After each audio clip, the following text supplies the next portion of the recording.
Selamat sore semuanya. Saya dari kelompok 4B. Kami di sini ingin membahas mengenai kasus dari permasalahan identitas. Di sini kami terdapat Arif Trisatomo, Evelyn Tristania Cerul, Muhammad Farhan Alfa, Muhammad Lutfi Fadila, Yohanes Gabriel P. Manurung. Pertama, pendahuluan. Kekerasan berbasis gender tindakan yang dilakukan untuk melukai orientasi seksual dan identitas gender itu sendiri. Perilaku membahayakan mengakibatkan penderitaan fisik, mental, seksual, dan ancaman akan menjadikan adanya pemaksaan dan membatasi kebebasan orang. Berdasarkan data total kekerasan berbasis gender KBGO, sebanyak 354 kasus terjadi sepanjang bulan Januari sampai Mei tahun 2020 di semua ranah. Jumlah ini lebih banyak dari laporan tahun 2019 yang hanya 381 kasus. Kekerasan ini mayoritas terjadi terhadap perempuan, laki-laki, dan paling sedikit terjadi pada LGBT. Kekerasan ini didorong karena adanya ketidaksetaraan gender dan norma gender yang mendorong kekerasan. Salah satu faktor yang juga menyebabkan terjadinya kekerasan gender adanya budaya patriarki yang masih melekat dalam masyarakat Indonesia. Selanjutnya rumusan masalah ini adalah menjelaskan kronologi dan menganalisis kasus dari kasus kekerasan identitas gender. Tujuan penelitian ini untuk mengetahui penyebab dari terjadinya kasus tersebut.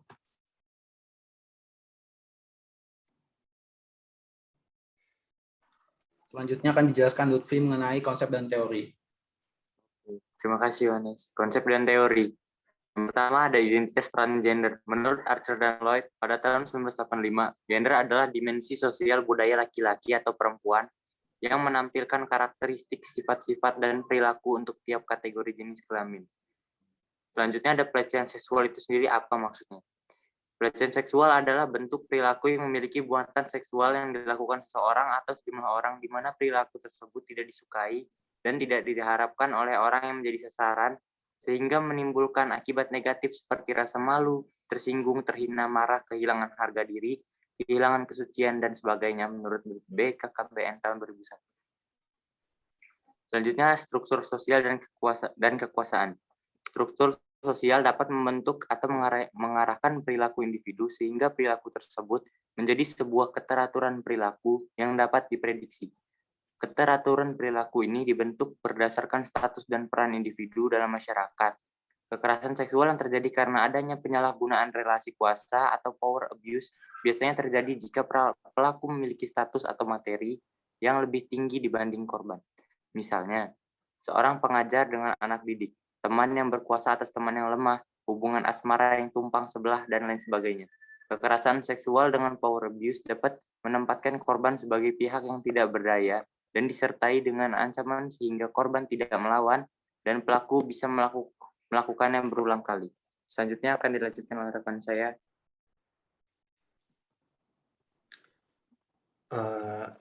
Sekarang kita masuk pada kita mengangkat kasus pelecehan seksual pada pesantren di Bandung yang dilakukan oleh Heri Wirawan.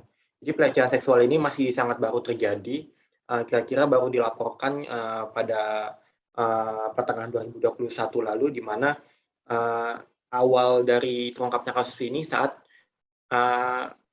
salah seorang anak pesantren tersebut saat kembali ke keluarganya itu sudah mengalami perubahan fisik maupun mental, dan itu akhirnya menimbulkan kecurigaan para keluarga dan hingga akhirnya melaporkan terhadap Polda Jabar, dan akhirnya terungkaplah bahwa pelecehan tersebut tidak hanya dialami oleh satu anak, tapi akhirnya berkembang terus hingga akhirnya sekarang sudah terlapor mencapai 21 anak dengan rentang usia antara 13 sampai 17 tahun. Nah, terungkapnya pelecehan seksual ini akhirnya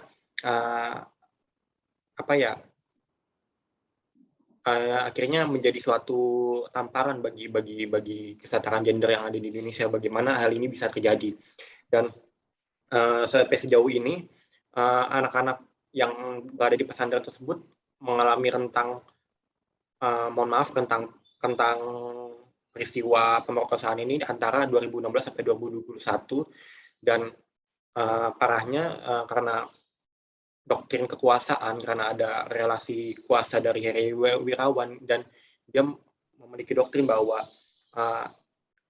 guru adalah segalanya, harus memberikan pelayanan terbaik pada guru, hingga akhirnya sebagian besar dari korban tidak berani berbicara, tidak berani speak up, dan akibatnya sampai sekarang sudah ada 9 bayi dari hasil peristiwa tersebut yang sudah melahirkan, dan ada 2 lagi yang masih dalam kandungan.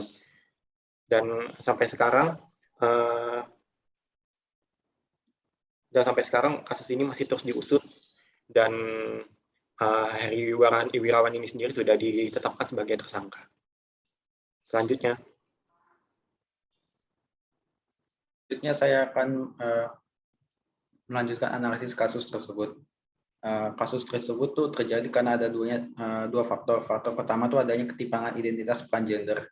Gender dimaksudkan sebagai pembagian peran yang dikonstruksikan oleh masyarakat berupa tingkah laku, cara berpakaian, tanggung jawab, dan lain-lain. Konstruksi masyarakat terutama mengenai cara bersikap dan berpakaian ini menjadikan pelecehan seksual terjadi di salah satu pesantren di Indonesia. Konstruksi ini masyarakat tuh biasa mengkonstruksikan bagaimana kondisi tubuh wanita tuh bagaimana yang rentan dan yang tidak menjadi bagaimana yang dinilai sebagai orang yang baik dan orang yang tidak baik, sehingga ketika terjadi pelecehan seksual tuh banyak korban-korban yang disalahkan, padahal tubuh korban itu berada di luar kemampuan korban untuk diatur. Selanjutnya faktor kedua adanya relasi kekuasaan. Faktor kedua ini banyak pada kasusnya di pesantren ini, korban itu merasa terancam karena adanya kekuasaan yang dimiliki oleh kepala pesantren tersebut, karena kepala pesantren itu menjanjikan adanya pendidikan gratis dan memberikan ayat-ayat yang ditujukan untuk mendukung perilaku dari pelaku tersebut. Hal ini menjadikan relasi kekuasaan menjadi salah satu faktor terbesar dalam terjadinya pelecehan seksual. Selanjutnya kesimpulan akan dibawakan oleh Farhan Aufa. Baik, kesimpulan. Pelecehan seksual yang terjadi di sebuah pesantren yang berada di Bandung ini merupakan tindakan yang jahat. Pelaku sengaja menggunakan kekuatannya dalam hal ini memberikan pendidikan gratis pada korban untuk melancarkan nafsu bejatnya. Kasus ini mulai terkuak saat salah satu korban pelecehan seksual Heri Wirawan ini menceritakan pelaku terhadap keluarga korban. Pelecehan seksual ini terjadi karena adanya ketimpangan identitas peran gender dalam masyarakat. Budaya patriarki juga mengenai perempuan ialah sebagai objek seksual atau pelampiasan maskulinitas dari laki-laki. Perempuan yang baik juga dikonstruksikan berpakaian yang baik. Terdapat konstruksi masyarakat mengenai kondisi tubuh korban yang dianggap tidak sesuai dengan pandangan mengenai perempuan baik. Hal itu membuat korban pelecehan juga sering disalahkan akibat perbuatan jahat yang dilakukan oleh pelaku. Padahal, hal tersebut sudah ada di luar kendali. Dan di sisi lain, relasi kekuasaan juga ikut melanggengkan kekerasan seksual. Pelaku yang mempunyai atribut kekuasaan lebih sehingga dapat menguasai atau mengaruhi korban. Sekian dari kelompok kami. Bila ada kesalahan mohon dimaafkan. Wassalamualaikum warahmatullahi wabarakatuh. Waalaikumsalam.